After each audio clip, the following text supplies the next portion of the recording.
Hi guys. Apparently we are back with that training thing again. This time around, um,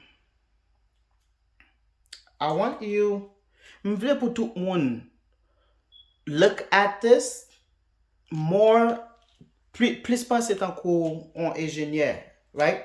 That's what I want people to get out of this time around in the training. I want people to understand the system like the engineers did when they were designing it. So now when you install a part, if something happens that's not what you expected, then you know what to do because you understand the system very well. You're not just replacing parts.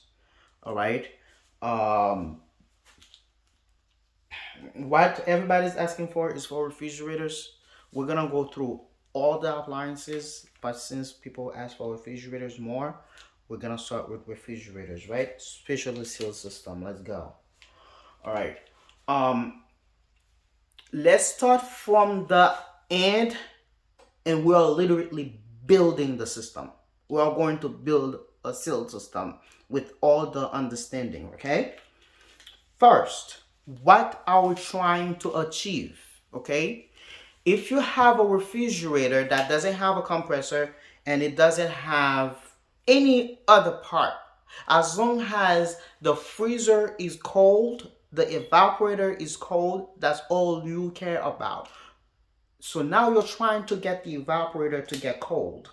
The way we do that is by spraying a cold liquid, and that cold liquid is what is cooling the whole system, right? So first, we if we're spraying that liquid, it cannot go to waste. So we have to capture it, right? Otherwise, it doesn't work, right? We have to capture that liquid. So we have a pipe, okay? We have a pipe. But remember, our goal is to spray a liquid, okay? So we have a small line that goes into the pipe, okay, a very small line, and then we are spraying the liquid inside of that line, okay. We are spraying it, okay, inside of that line. This is a very critical part. I know most of you guys already know, say, hey, this is a capillary tube, and then this is the beginning of the evaporator. We already got that. This is a tech mine. You know where that is. But let's go more into an engineer mind, saying that we are trying to spray cold liquid here, okay, to get the whole evaporator cold. That way we can freeze up some food and store some chicken, some nuggets, some beef, you know. That way we can store some food inside of there. Boom. All right. So that's the evaporator. Okay, that's gonna be open. So in order for us to spray a liquid, there has to be a force behind it. Okay, something has to push that liquid. You know, we need a pressure behind that spraying. So I know everybody's going to say the compressor, which is correct. But what we don't think is the pressure, you know, producing the pressure. Okay? So we need a pressure. So that's how the engineers think. They think that my goal is to spray liquid inside of there. But for spraying the liquid, I need a force to spray it. So now introducing the compressor, okay?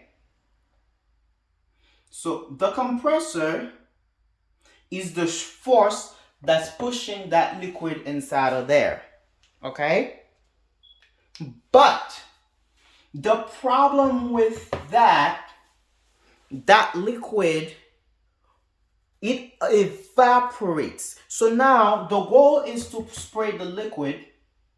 We already got that. But by spraying the liquid, there are a bunch of problems that we have to fix. That's where the engineering mindset comes in, because now we have problems to solve. The problem that we have to fix is that this liquid does not stay as a liquid, you know. Part of it being cold is the fact that it's turning into a gas, evaporating, right? So now that liquid has this traveling down, okay? It's picking up heat. More the liquid is picking up heat, more it's no longer a liquid. Now it's a gas, just like you put a water on top of on top of your stove. More is getting heat from the fire, more is boiling, more is turning into a gas. It does not disappear. The reason why it seems to be disappearing, because it becomes part of the environment, but it's still here. You could have captured it and put it somewhere, right? It's gonna be a long video. It's gonna be a really long video. Okay, so now it's turning more into gas, okay? And then we have less. This whole liquid, okay, is, by the time it gets here, is not much liquid anymore. It's more gas. Okay, so now we have gas coming back to the compressor. Okay, now we have a problem. We're trying to spray liquid, but we don't have liquid because it's all evaporated. It's a gas. That's a problem. Now we fix it. The first way we fix it, that gas, we have to heat it up. We have to heat up that gas. That's what the compressor does. That's why the discharge line coming out of the compressor is hot. It has to be hot. We'll deal with that later.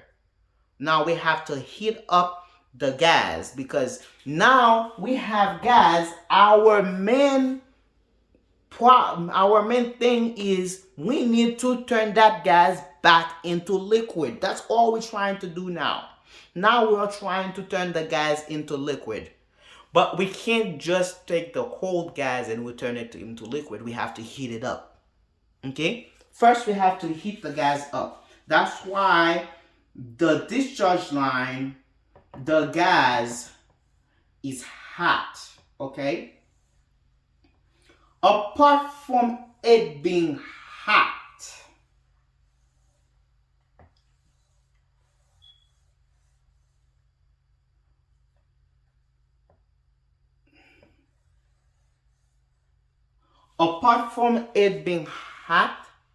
we have to put it under pressure. It has to be at least 100 psi. Okay? That saturated pressure. Okay? That's the pressure where you can turn the gas into a liquid. If it doesn't have enough pressure, it's not going to condensate, right? So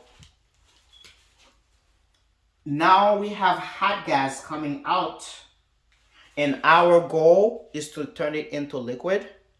So we have to put a fan here. Okay, hopefully I can draw a fan. Looks like a bat. Okay, we have to put a fan that's blowing air down. Okay, so as it's blowing air down, this is gonna turn more into a liquid. Okay, so boom, we have our liquid back. Now that we have the liquid, we can spray it again and then it's going to do what it does. It will evaporate, and the same thing will repeat. Let's think more as an engineer. Now this is evaporating. We need to throw that around the unit. So we're gonna put a fan here. Okay? In order for this to evaporate, it has to be under low pressure. Okay? Under low pressure, and it has heat. It's getting heat. In order for it to have the low pressure, this is where the compressor comes back. It's sucking. Okay? It's pulling. It's sucking. Into the compressor. While it's sucking into the compressor, it's pushing out. The compressor on one side is sucking in. The sucking does two things. It provides the freon needed to increase the pressure here. That's one. The second, it brings down the pressure here that will allow the refrigerant to get cold, because I think I say this a lot, but there's a relationship between pressure and temperature, especially when it comes to freon. When the pressure is high, the temperature is also high. When the pressure is low, the temperature of the freon is also low. So by lowering the pressure inside of the pipe, we are able to lower the temperature, which is what we're trying to achieve. We're trying to achieve a low temperature so things can freeze. Okay? Low temperature. And honestly, we'd say low temperature, but things can get much colder. Things freeze at 32 degrees Fahrenheit, 0 degrees Celsius. But in this, we're talking about minus 40 degrees, minus 30. Okay? But the refrigerator itself doesn't reach that cold temperature. It's just a freon based on the state. The refrigerator itself, the ideal temperature for the freezer, I'm talking about the freezer now, is 0 degree Fahrenheit. I don't know how much. I think that's like minus 33 Celsius, something like that. But it's about 0 degree Fahrenheit. Yes. All right. Keep pushing. So now the compressor, remember guys, the compressor provides the low pressure here. So now we can hook, the compressor has a tube. Okay? That's where you put your gauge. The tube is connected to the evaporator, which is the lower side of the system. So by knowing that this side has to be low pressure, you need to get familiar with your pressure temperature chart. Some people call it a PT chart. Some techs walk around with a little booklet, a small book, that has all the pressures and temperatures. But if you really look closely into your gauge, it has a pressure and temperature chart itself.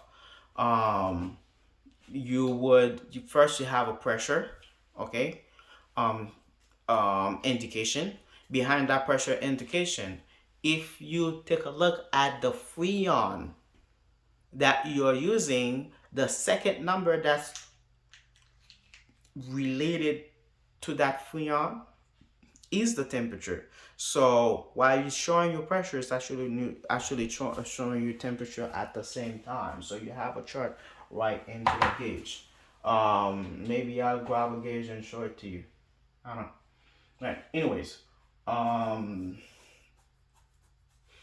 so now we are looking anywhere between 0, 5, 7, 10 degrees on the low side. Okay, so the gauge, it should be printing between 0 to 10. No more than 10, no less than 0. We can have 5 psi, that's okay. Psi, pound per square inch. I don't know if I need to make a course on psi. I would really appreciate if you guys go and know what psi is, how did they come up with that name, what it means, because it will help you understand this better. Okay, it will help you understand pressure, because this runs literally on pressure. Everything that we're doing on here is pressure. So that's for the low side. Okay, the high side. Now the freon that's traveling through here, remember, it gets very cold. While it's getting cold, if it's got stuff that's not supposed to be in there, those stuff are going to turn into ice. So at this little tip where it's pushing, it's gonna turn into ice and stop that flow. Once it stops this flow, then the whole system stops working. You know, once it stops the flow. So what they've done, said that now they are like, okay, we have a problem in our hands because this keeps on getting clogged. What do? They say that we're going to put something that will clean the system automatically. Introducing the filter dryer, it filters the system. And what the dryer does, although we are spraying liquid, but it's trying to get everything that has any water particle inside of there out. It gets bonded to it. The filter dryer has a bunch of little balls into it. And once anything that has anything to do with water and stuff in there, it gets bonded with those little balls and it stays there so it doesn't flow through the system, right? So they put the filter dryer between the condenser. I'll make it green. Between the condenser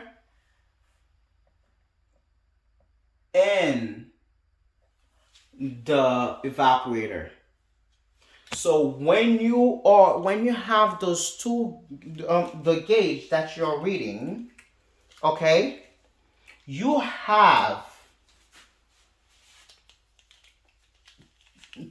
the two coils. You are literally reading what's inside of those two coils, okay? The high side should not be lower than 100 psi. I like to put it at least 105 to ensure that I'm above that saturation point and I'm able to turn from gas to liquid. Okay, if it's not above 100, then you are going to turn from a hot gas to a cold gas when you remove the heat.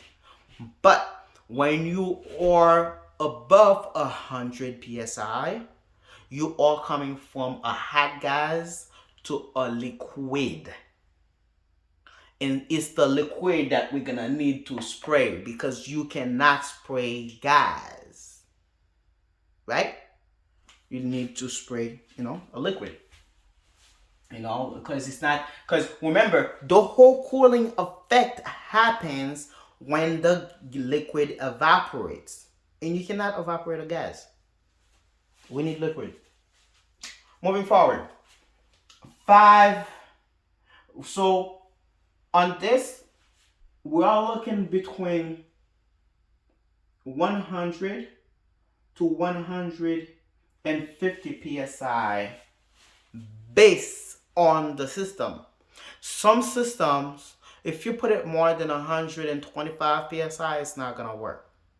Some systems, 110 psi, that's all you can go. It's based on the system.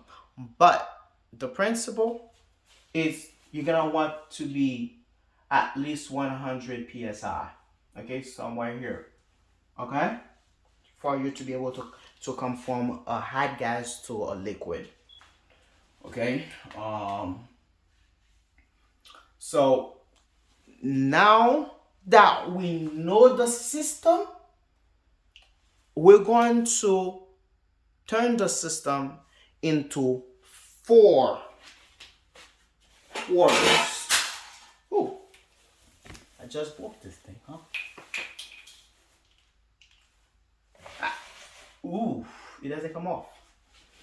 Let's do it here.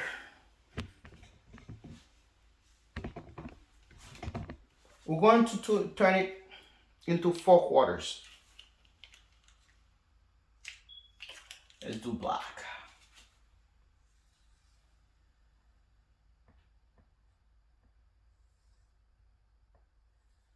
Okay. One part, okay, it's like a cross. Okay? Instead of a cross, I made it this way. One part here is the capillary tube. I think each part has 2 functions.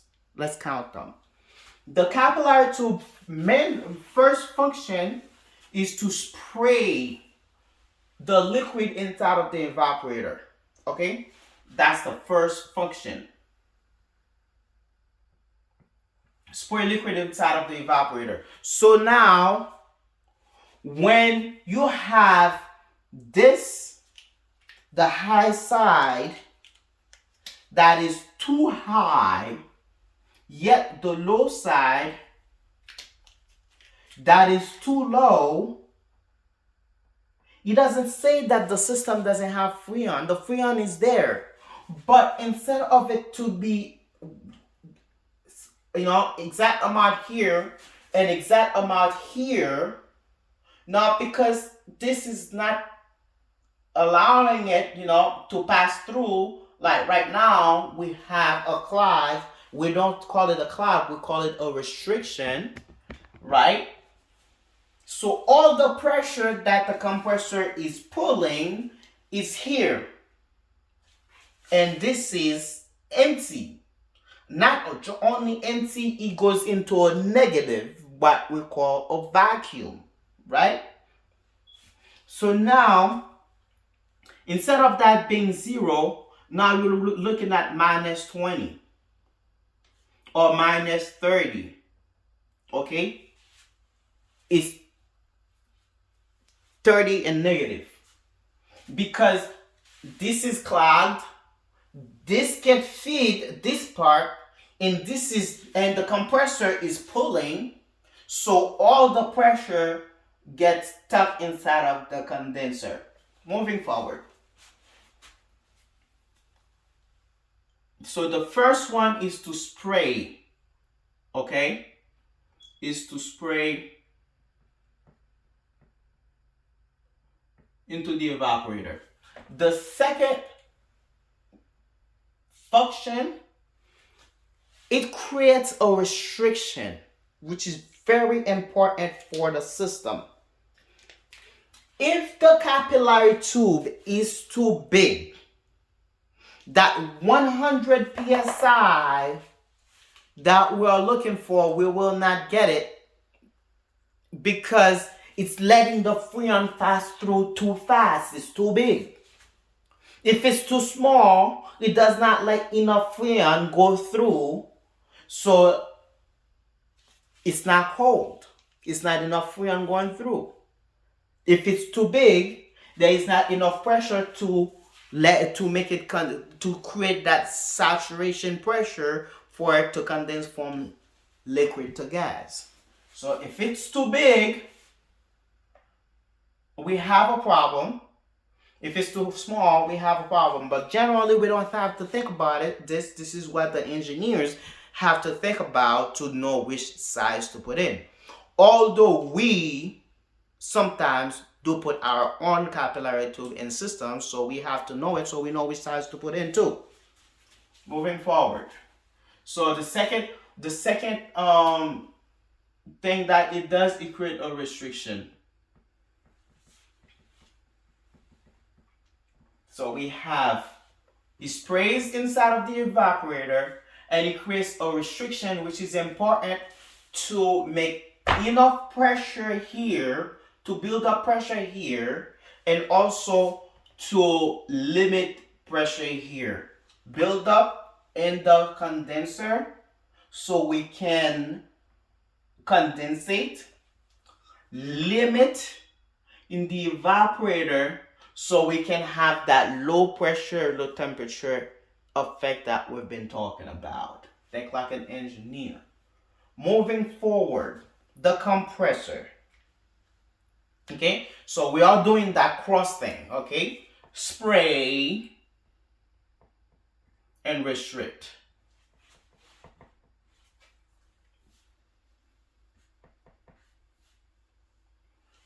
The compressor here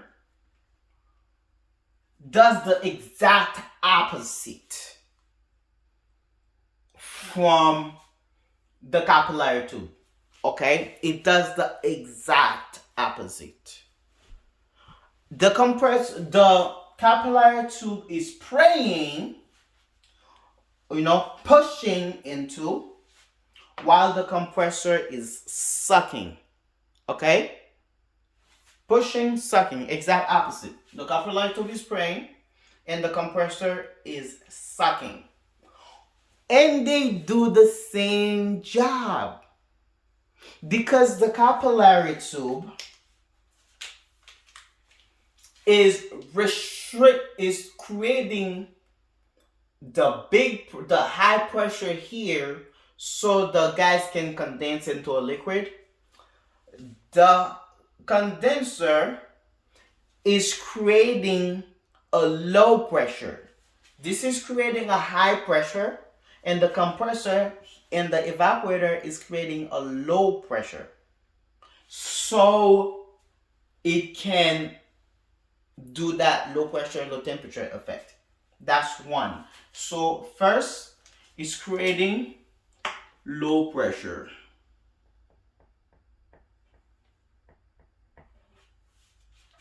The compressor creates low pressure. Okay? Here. So, first it creates a low pressure. The second job the compressor has is pushing. So, it's creating a high pressure on the condenser side. While on one side it's creating a low pressure, on the other side is creating a high pressure. So this is creating a high pressure here.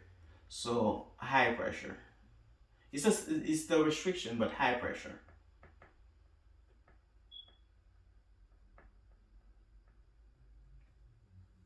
Okay, so on one side it's creating high pressure.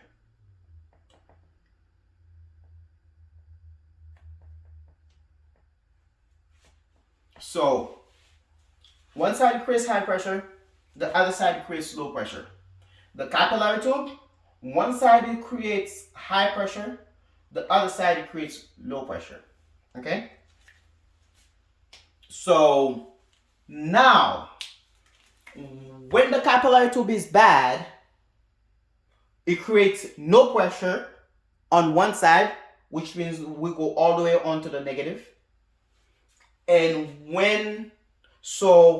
this is, the high is too high and the low is too low. So the capillary tube is bad. We know it's not letting things through.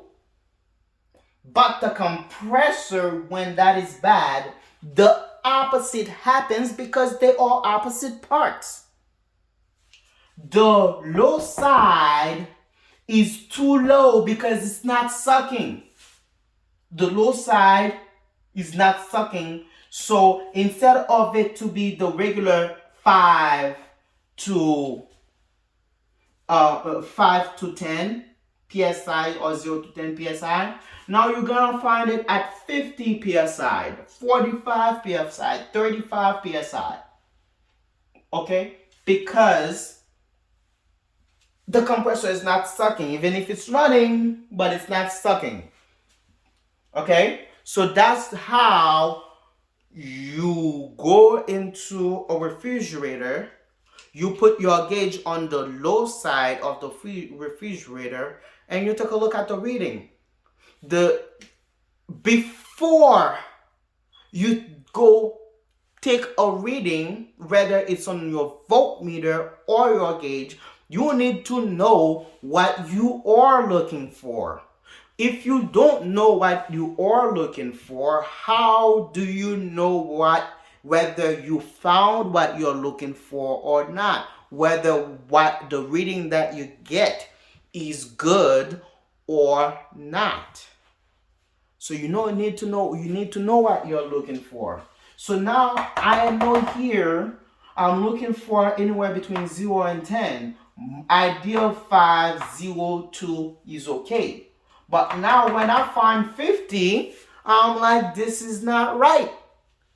If my low side is 50, that means the compressor is not sucking because it's too much. The high side, on the other hand, I'm going to find it at about 50 as well. So I'm supposed to be 100. Now I'm 50. Remember? 50 plus 50 equals 100. So now my high side is too low. Just like the compressor is not sucking, at the same time it's not pushing. And the compressor is running, so the compressor is not doing its job. We need a new compressor. Boom. Right on the money. But if we go here and we find that the high side is too high and the low side is too low, the capillary tube is not letting the refrigerant through, so we need to replace the capillary tube. Okay? High side to high, low side to low, bad capillary tube. Things don't go through. High side to low, low side to high, which they call that pressure equalization. The pressures are the same, they are equal. Then the compressor is bad. Moving forward.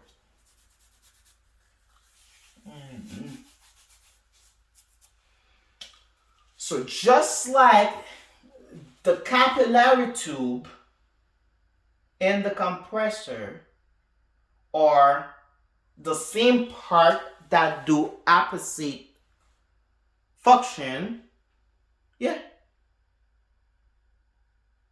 or opposite parts that do opposite function, because they really don't look the same, right? One is a big ball thing and the other one is a small wire. So they do opposite stuff. The evaporator and the condenser, they do exactly the opposite stuff. The evaporator, okay, it picks up heat. Cause I'll tell you something about heat and cold. Cold does not exist. There is no such thing as cold. There is such thing as the absence of heat. Because heat is energy. When you don't have that energy, then it's cold. If you go to space and you are far from any star, you will be very cold because there is nothing, you know, um, cold does not exist. So in this system, all we are really doing is removing heat. So that's why we don't say we are pushing cold. We don't say that, but we are picking up heat. Because heat is the factor here, not cold. We're picking up heat. Right? So now, inside of the freezer, we're picking up heat. Okay? Into the evaporator. Okay? This is more for HVAC. We don't go into this. But here, if you take a temperature of here and a temperature of here, they're gonna have a temperature difference. In HVAC is about 20 degrees.